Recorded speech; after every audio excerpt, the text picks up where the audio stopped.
RAM was the first company to bring a heavy-duty off-road pickup truck to market with the RAM 2500 Power Wagon. But there are a few limitations that have caused customers to look towards perhaps a Ford F-250 Tremor or the upcoming Silverado ZR2.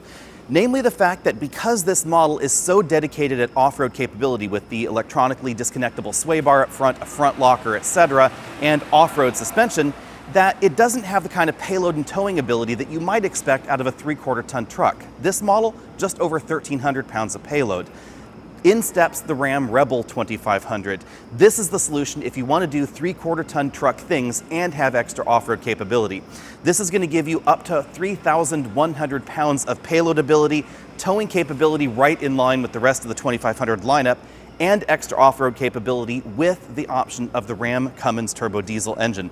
That's the way this model is equipped. And you can see the difference between this model and the Rebel up front. We have a slightly different grille insert right here, big Ram logo. The front end is definitely based off of the Power Wagon, but if we go over to the Power Wagon again, you'll notice we have this 12,000 pound winch up front. This is going to be available in the Rebel, but only with the gasoline engine because of the same reason that we don't find the Cummins turbo diesel in the Power Wagon.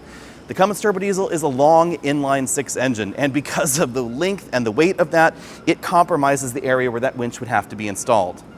The Rebel will start out with a 6.4-liter naturally aspirated gas engine producing 410 horsepower, but really this model is all about this Cummins turbo diesel because you can't get it in the Power Wagon. 370 horsepower, 850 pound-feet of torque when located under this hood. And you can really see how big and long this 6.7-liter engine is. It ends right around here in the vehicle, and that's why we can't have that winch up front, because all the cooling that's required for this massive diesel engine. The inline-6 has a very, very distinctive sound to it, and I love the way this sounds. But an inline-6 engine under this hood is considerably longer and a little bit more difficult to package than the V8 engines we find in the Ford and the Chevy line. But if you want a Cummins, this is the only option. Up until now, the big advantage for getting an F-250 Tremor was the ability to do 3/4 ton truck things, but that's where the Rebel steps in now. We have the availability of things like the Ram boxes here, lots of payload and lots of towing ability as well. Payload ability is going to come in over 3,100 pounds when properly equipped, towing capability just under 17,000 pounds when properly equipped, and of course we have the same sort of bed arrangements that you find in the rest of the Ram 2500 lineup. So moving all the way around to the rear, you can see that the rear end design is pretty similar to the rest of the 3/4 ton truck lineup. Big Ram logo right there, same sort of Rebel logo that we find in the Ram 1500. No power tailgate back here, but it is nicely damped. And of course, a bigger bed available than you'll find in the average half-ton off-road truck. It is not the longest bed available though, so keep that in mind.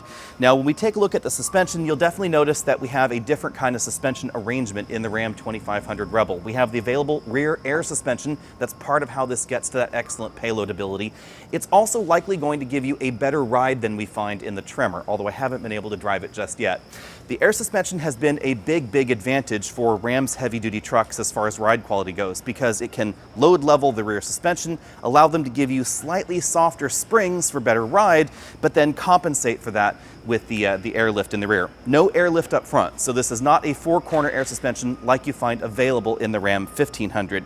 The wheels and tires are also going to be a little bit different. 18-inch wheels are going to be available later. We have 20-inch wheels in this versus the 17s that we find over here in the Power Wagon. Different tires because the mission is definitely a little bit different. And the softer suspension tune that we find in the Power Wagon is the big reason that towing and payload end up being compromised in this model. I checked the door sticker.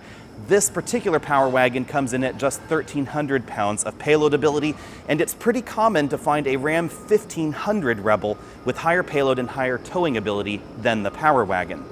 This generation of the heavy-duty Ram pickup truck line was really more of a heavy refresh than a complete redesign.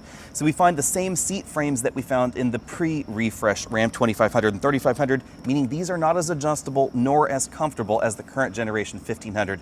Definitely something to keep in mind. But the rest of the interior has been brought in line with the rest of the Ram lineup. The doors and the dashboard still definitely have a more premium feel than we find even in the new refreshed Ford Super Duty lineup. So stitched leather dashboard components, upper and lower, dual glove box arrangement here. We have a small one up top there, and then a larger one below. But the dashboard is not exactly the same as the Ram 1500's dash. It's pretty darn similar though, including this large touchscreen system that we have right here in the center console, running basically the same software that we find in the Ram 1500. Unfortunately, I don't have the key, so I can't show you this particular one in person. There's a small storage bin right up there up top. We have a column shifter right here rather than the center console shifter. Engine start stop button there, controls for the four-wheel drive system there. You'll notice we just have an axle lock button, so a little bit different than the Power Wagon because we don't have that front locker. Down here we have multiple USB inputs, some toggle switches for various functions there. Trailer brake controller, lots of storage room, cubby's sliding compartment right there like that. Very practical center console. And then a big, large storage area there. That's where that portion of the center console recedes into. And then over on the dashboard we have the new full LCD instrument cluster that's available in other Rams as well. That's really a nice improvement over what we had before. There's a ring of the status lights around each side, and then there's some sort of chrome accents and ambient lighting there as well. Moving out from there, we have a steering wheel that is pretty similar to the rest of the heavy-duty lineup. Again, not quite the same as the one that we find in the 1500. You'll find infotainment controls on the back, controls for things like the adaptive cruise control over here on this side, gear limiter, and then the controls to that multifunction LCD. We have the same sort of tableau button that we find in the new Grand Cherokee, because the software of this LCD instrument cluster is more closely related to what we find in the Grand Cherokee Wagoneer and Grand Wagoneer than we've found in the Ram 1500 in the past. The Rebel is only going to be available in this format to start, so we don't have the biggest cab available, which is really one of the hallmarks of the Ram 2500 lineup, the fact that you can get that mega cab that's another approximately foot larger with the reclining rear seats, etc. There's still plenty of legroom back here and plenty of width, but surprisingly not as much headroom as you might think. If I try and put my head back there to the headrest, I do have to crane to one side, but if I'm sitting in a more natural position, I have about an inch of headroom left. No panoramic moonroof in here or anything like that. You'll find that only in Ram's half-ton truck. Rounding out the changes for the Rebel, we have the latest tow mirror from Ram. This is a new design than they've had before. It's a power retractable mirror, so if I press the button over here on the inside, you can see that it powers in and out, and we have interesting new features like the LED perimeter lighting integrated into the front. And if you come around to the back, also integrated into the, I guess, human-facing side of the mirror itself. That's going to illuminate the ground and give you a little bit better idea of what's going on around you if you're parking the vehicle, towing things, or if you're out off-roading. If you want to get your hands on the new Ram 2500 Rebel, these are going to be on dealer showroom floors right around the time you're watching this video. The price tag is going to start at about $67,000 plus an approximately $1,900 destination charge. That's going to get you the base 6.4-liter gasoline V8 engine, around 410 horsepower, basically the same engine that we find in the Ram 2500 Power Wagon, which is of course next to it. But the Ram 2500 Power Wagon, it's going to be about $2,000 or so more expensive because it's going to get you the front locker and the electronically disconnecting sway bar. As far as capability goes, that's the prime difference between the two. And then of course we have the suspension tweaks that make the Power Wagon a lot softer, a lot more suitable for longer distance off-road kind of travel, etc. The Rebel over here, it's probably going to feel a bit like a Ford Tremor out on the trail. Obviously, we haven't driven it yet, but that's probably going to be the closest corollary, because in order to preserve the handling as well as the towing and payload ability that you would expect out of a 3/4 ton truck, the suspension is probably going to be stiffer than the one that we find in the Power Wagon. The Power Wagon has a really supple ride to it. It's really great for longer road trips. This, I suspect, is going to feel probably more like a regular Ram 2500.